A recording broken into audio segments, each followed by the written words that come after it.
There's one thing that sets The Legend of Zelda apart from other Nintendo franchises. After waiting over a year to make this video, I realized something profound about the Zelda series. Occasionally, a moment or place can pivot your experience of these games so dramatically that it leaves an everlasting impression. These are almost always the scary bits. Metroid games can be scary, sure, but that's what the series is about. Mario games too have their uncanny moments, but that's more Halloween theming than any real intent to scare. Zelda games try to scare you, and do so with a totally straight face. This ain't no Halloween party. So with that in mind, here are 5 spooky places in Zelda games that will always stay with me, ranked. So the absolute worst is coming at the end. Oh, I hope they're not too scary, or I might have to sit this one out. Don't worry, Hev, I've got this. Number 5, the Graveyard Ocarina of Time. The graveyard behind the peaceful village of Kakariko in Ocarina of Time was the first place in the series I'd felt compelled to explore to its fullest. Checking every headstone, seeking out every nook and cranny, I was weirdly drawn to this quiet and unnerving place, despite the fact that it freaked me out. When I stumbled across Dampé, the disfigured man who keeps the grounds, I couldn't believe Kakariko had led me to such a false sense of security. Even the way the solitary word graveyard appears on screen to announce Link's arrival gives me a feeling of foreboding. Graveyard is a spooky place, but the cutscene as you open the royal family's tomb will forever be the moment I knew Ocarina of Time was not messing around. The scariest thing about this place is that Dampé lives like he does, inside a tool shed in a haunted graveyard. And that weird kid that idolizes him, does he even have a name? It's not a tool shed, it's the gravekeeper's hut. And the kid is known only as Graveyard Boy. We never get his name. Sounds about right. He belongs in the shed with the other tools. Number 4, Ghost Ship, the Wind Waker. I was lucky. The first time I encountered the ghost ship in the Wind Waker was purely by chance. In the middle of what I assumed was a snapstorm, those distant blue lights caught my eye. It was as I got closer that it dawned on me what I was seeing. It was terrifying and awesome in equal measure. I just wasn't expecting anything like this in the Wind Waker. The storm and eerie music that surrounds the ship was the icing on the cake. Once you get inside and the enemies are defeated, there's not much you could call scary. But it's kind of made its point by then. Made its point? What point has it made? Don't judge a book by its cover. At least the book's got a spine. Number 3, Clock Town, Majora's Mask.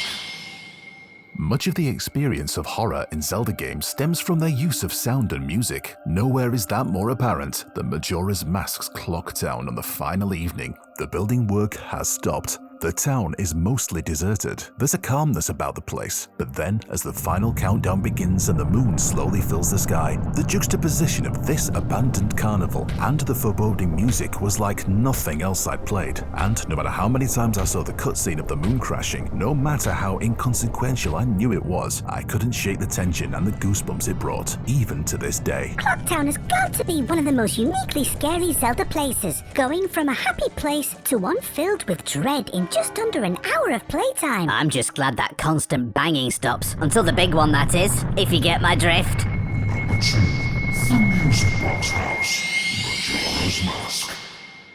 Sticking with Majora's Mask, a grimacing moon hell-bent on destroying everything is only narrowly beaten by a little girl and her academic father. Though the Arcana region is set up from the outset to be a spooky place, with its own take on a graveyard, a haunted well, and various other spooky goings-on, I wasn't quite prepared for how far this would be taken. A strange house with sound horns sticking out of the top, surrounded by the undead. That uncanny music once you get the water wheel turning. And as for the situation that reveals itself inside the house, he has got to be the most irresponsible father ever. Who builds a place like this and brings along his child daughter? Especially when the one thing keeping Gyptos away is being powered by water in a place drier than a camel's towel. Bit risky, isn't it? It's just a game, hell. Number 1, the Forest Temple, Ocarina of Time.